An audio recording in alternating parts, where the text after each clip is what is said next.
This episode of the What's Happening Delco podcast is brought to you by Delco Meets for Business.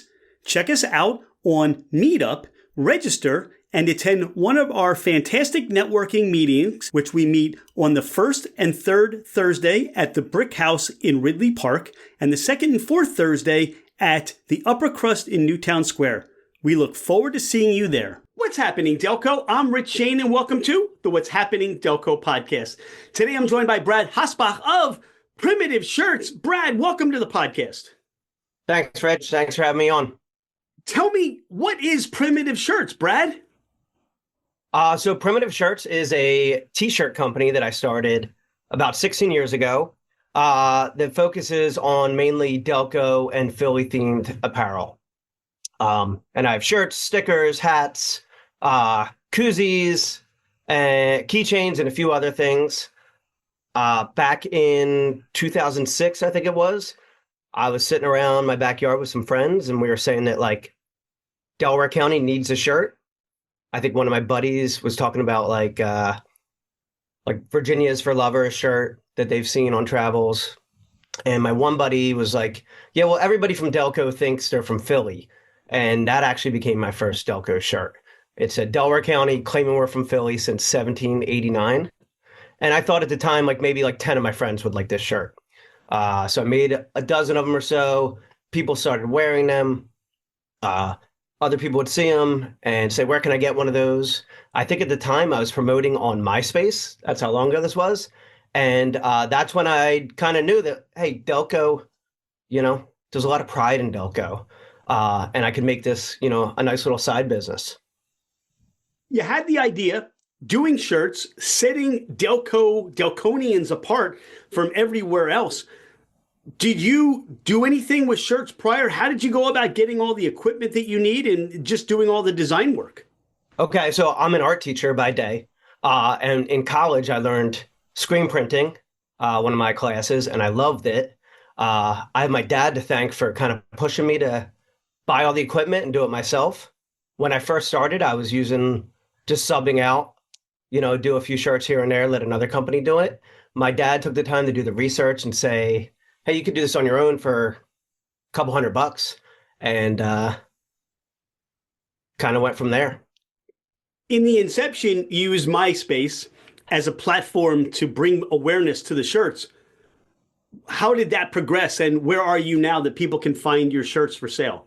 So, so it was a lot of word of mouth and people picking up from my front stoop. I lived in Millmont Park, and people just, say, hey, can I buy this shirt? I'll leave money in your mailbox, whatever, if I didn't know him, if I wasn't there.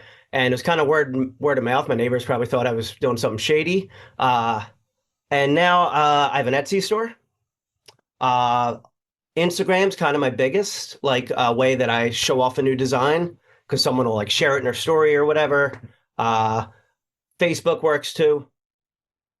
And there's a couple stores in Swarthmore that will carry my merchandise sometimes. I would love to branch out and get into more brick and mortars. You want to give a shout out to the stores carrying your merchandise? Yeah. So Warehouse 3, which is a music venue / antique store in Swarthmore, kind of like Delco's hidden gem. It's a BYO music venue that has local music, nationally touring acts. One of my favorite spots in Delco. Underneath their bar there, they have a big glass display case, and so it's called Warehouse 3. I think their Instagram is at Warehouse 3, and they have a lot of my shirts on display and for sale there. HOM in Swarthmore, right around the corner, has some of my stuff, onesies for sale. And then Sean, who you've had on the podcast as well, he has a lot of my stickers and stuff at Lunch Break Vintage. So I'm doing well in Swarthmore. I need to branch out a little bit more. I had shirts at a place in Media, but they shut down. What are some of those big hitters, the ones that really people are clamoring for that specific shirt? What are some of the sayings, or what are some of the shirts that you've been able to sell and they've sold a lot of? Okay, so probably my biggest shirt, one of my earlier ones that still does well if I put it on a flag or a beer glass or a t-shirt it's the Miller High Life logo, but it says Delco for life. And instead of the champagne of beer, it says the champagne of burbs. and people still get a kick out of that like a dozen years later. I really dig that design. It's even been bootlegged. I've seen it on Etsy by someone who's not me trying to sell it. So that was kind of flattering. A little bit annoying, but also flattering. This winter, I made Christmas ornaments that said Dallas sucks. I had Princess Diana wearing the Eagles jackets and little cartoon bubble of her saying Dallas sucks. They did really well too. Another big one is Darby. I have a Darby Crick sticker that looks like the Deer Park logo. It says 100% Keystone water on it. That shirt usually sells out right away when I print them. Were there ideas that you thought, wow, this is going to be great, and some of them that just didn't hit just the same way? Yes, definitely. Trying to think offhand of there's only been like one or two that bombed, and like I usually keep all my screens because I try to make shirts that are not going to be like outdated in a year from now. You know what I mean? Like the AJ Brown reading the book last weekend. People were making shirts of that. That's not my kind of thing. I normally, because people forget about that in a month. I try to make shirts that are someone's going to wear hopefully 5 years from now. So I keep all my screens so I can reprint them. But there's only been a few that were just like, yeah, nobody's digging this. I'm going to get rid of this screen, reclaim it. All right, I'm going to give you an idea because I think this will sell forever. Get that Saquon Barkley going back and hurling backwards over A.J. Brown reading the book on the sideline. So then you combine them both. There you go. That'd be great to cap the season off. Yeah, and that's another struggle has been like the whole copyright thing. You got to be careful, screen printers walking that line. A few of us screen printers, me and a few other guys in Philly, had a tough time when the Eagles had their last Super Bowl run. I think that's right around the time they decided to trademark Go Birds, which is certainly something their marketing campaign didn't come up with. It's been around forever. We thought that was free game. So they went after anybody that was doing Go Birds, and they even shut down my Instagram at that time, and I had to kind of restart, get my followers back. So I'm a little bit more careful about that nowadays. What lesson that teaches me and you, Brad, is you got to go out there and start trademarking stuff before the sports teams do. And I think Phil Jackson trademarked three-peat. I think if I recall that. Did he really? Yeah. So there are these things out there, but you make a point because you're a designer, you're creative. You think you come up with something and it's fair game. And then, like you said, somebody's knocking on your door or shutting down your Instagram site. So, to me, I don't know, Go Birds. I mean, that could be anything. And I wonder if a bird watching club. Yeah, I wonder if the Cardinals are all ticked off because now they can't be, Go Birds anymore. I don't know. Right, and the Ravens, yeah. From where do you get? I mean, we talked a little bit creatively just now, but where do you get these ideas? They just kind of pop in your head. People recommend them. How does it work? A few have been recommended. Right behind me on the screen, you can see. I know there's not a camera. I have a shirt that says Nova, Delco's Harvard. And that was something that someone that went to Villanova mentioned to me sometime, like, you should do a sticker or a shirt of this.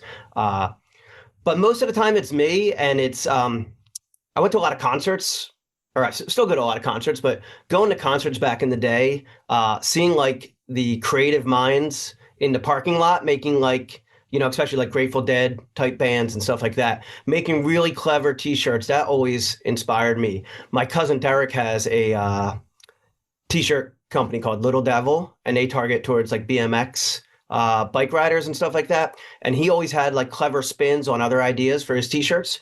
So when I was younger, I was like, oh, I would love to kind of do this when I get older. So I've always been looking at logos and brands and fonts and trying to come up with clever things.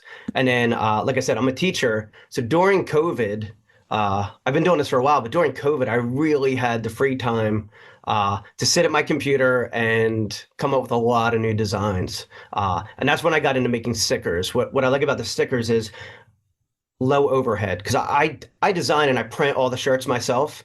So I kind of like to feel things out with the stickers first. If people are buying the stickers and I get a good reaction online from them, then I'll think about investing in putting it on a screen and making shirts of it. Inspired by music, inspired by just advertising. It's hard to say where these ideas come up. What's it feel like, or what's it like for you when you maybe are out and about and you see somebody wearing some of your merchandise? What's that like for you?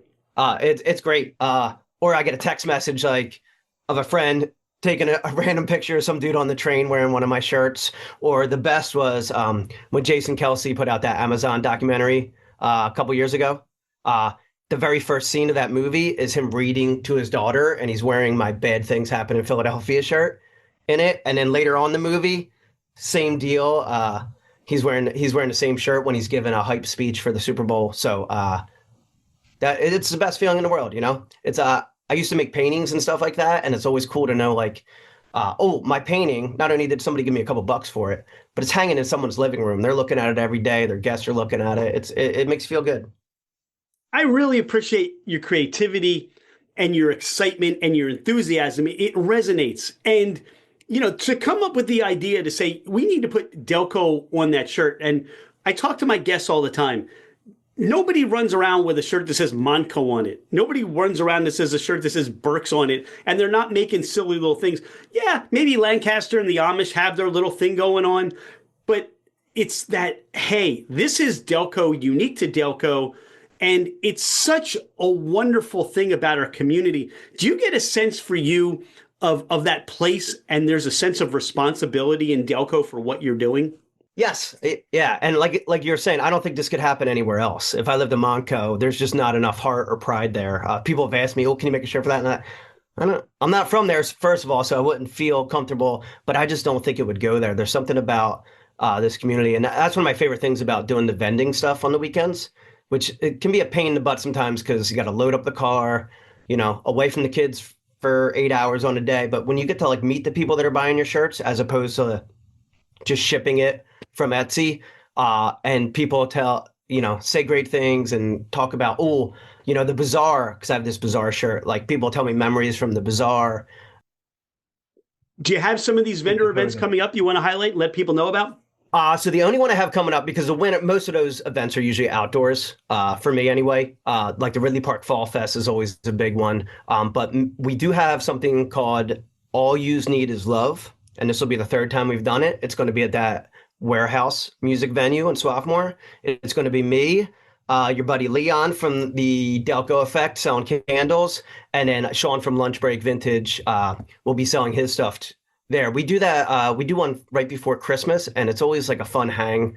The Christmas one we call the Sip and Shop, so people can come in, have a beer while they shop, shoot the shit with us a little bit, and hopefully buy some merch. So we're going to be doing that on the 12th of February, so 2 days before Valentine's Day. Perfect Valentine's gift. It says nothing says love like something that says Delco on it, right? Right. Brad, you're out and about. You have a cheesesteak craving. Where are you going for your cheesesteak? Oh, so growing up in Ridley, I always went to Spada's, and then Thunderberg is good, but something new that I would recommend is Tanglewood. Tanglewood is in Ridley, kind of across from the Staples. It's only been there a couple of years. They have a brisket cheesesteak that's phenomenal, and their homemade chips are really good too. They have been a guest on the podcast. Oh, really? Oh, great. Good dude. Great to give them some love. You've satisfied your cheesesteak craving and you're looking for a pizza. Where are you going? Pizza. I'm going to say Pinocchio's, mainly because that's like a great family spot. I have 11-year-old twins. That's a place we can bring them. They have a great beer list there. So probably Pinocchio's or DeFabio's has a good pistachio chicken pizza. Haven't had the pistachio chicken. Yeah, it's got honey mustard on it too. It's good. That's delicious. I was going to ask you, what's your go-to for toppings on your pizza? That would be pistachio chicken. Okay. Pistachio encrusted chicken. That sounds delicious. Wawa or Royal Farms for your convenience store needs? Everybody says Wawa, right? I'm there. I teach at Strathaven, and if I get a chance to run out on my lunch break, I'm at Wawa probably 3-4 times a week getting lunch there. Royal Farms, not so much. Maybe that's a new T-shirt. Royal Farms, not so much. I worked at Wawa when I was in high school too. Very Delco. Brad, how do you describe Delco to somebody that's never heard of Delco or has not been here before? Well, since we were just talking about Wawa, Delco is the kind of place where someone might give you the finger in the Wawa parking lot, but then they're going to hold the door for you. And if you talk to them for 5 or 10 minutes, you're going to find multiple friends or family in common. hardworking, salt of the earth people. Yeah, that's why I always say, be careful what you do in the parking lot because you could be meeting at the door, you know? You have friends or family coming in from out of town and you want to give them or take them to that Delco experience. Where are you sending them or where are you taking them? All right. I knew you were going to ask this one, so I thought about it a little bit. So I love the woods behind Swarthmore College, the Crum Woods. So like a hike behind there, I just feel like it's so accessible, yet you can see very cool things back there, like the amphitheater. So start off there, and then have to have a beer at Dolan's Bar in Ridley Park. Dinner, maybe Rosemary in Ridley Park, or trying to think. Village Vine in Swarthmore is really great. And then I'd probably cap it off with going and seeing live music at Warehouse 3. I'll tell you what, that sounds like a great trip. And I'm volunteering for when you want to go out and do that. That sounds like a lot of fun. Brad, is there anything we haven't talked about on the podcast? Anything you want the listeners to know more about you or Primitive Shirts? So there's lots of places to buy Delco shirts now. There's like a trading post. I guess there might be a kiosk in the mall. There's lots of places, but I feel like I was the first. There weren't many Delco t-shirts going around in 2006 when I started this. And I've slowly kind of, built it up to where I am now. And I'm pretty much a one-man job. I do the designs either by hand or on the computer. I get them burned on the screen. I do the printing, the shipping, kind of a one-man show here. So if you want to support a small little side hustle, like I mentioned, I'm a teacher during the day, but this is something fun that I can do at night or on the weekends. Buy some shirts off me. You can, my Etsy store is etsy.com/shop/primitive shirts. On that note, I want to ask you, yes, other people have latched on or have created their own Delco merchandise. So you've inspired them to do something like that. You've shown them that it can be done. Who inspires you? Who motivates you? Okay. Probably my parents. My parents are in their mid-late 70s, and they're still providing all kinds of knowledge, always helping out. Like I mentioned, my dad and mom pushed me into getting started with my own screen printing press. So I'd say they inspire me. My wife and my kids inspire me. I'm like nervous about doing a podcast because I just, it's not like my thing. My son, who's only 11, he's an actor. He has no qualms about going out in front of a crowd of like 1,000 and singing and dancing in front of them. So my kids inspire me, parents, my wife. I will say to you, that is just, if that doesn't get you going, man, I can see your emotion and I can see how that just lights you up. What you do for people and what you mean to the Delco community, it's really helping to solidify that identity and make people have more pride in Delco and what Delco means. So thank you so much for what you do. Thanks for being a friend of What's Happening Delco. We can't wait to see all your merchandise out and about. Your stickers are at least stuck on some poles out there in the world and all the places they end up, seeing people with the merchandise. We've got a lot of things happening coming up pretty soon, and people need to have that Delco merchandise to show it off. So, Brad, thanks for being on the podcast. Tell your son you did great, and we look forward to meeting with you again. Thanks so much, Rich. Thanks, Brad. Hey, it's Rich. Thank you so much for being a listener to the What's Happening Delco podcast. I appreciate you taking the time out of your day to learn more about the people and businesses in our community. I've been a real estate agent for over 25 years, working with first-time home buyers to last-time home sellers. As a listener of the podcast, my gift to you is a complimentary 1-year American Home Shield home warranty. This is for buyers and sellers that I help. If you're looking to move anywhere in the United States, I have you covered with an amazing network of real estate agents. I look forward to hearing from you. My direct line is 215-313-3777, or you can email me at rshaneremax@comcast.net. Oh, by the way, I am never too busy for any of your referrals.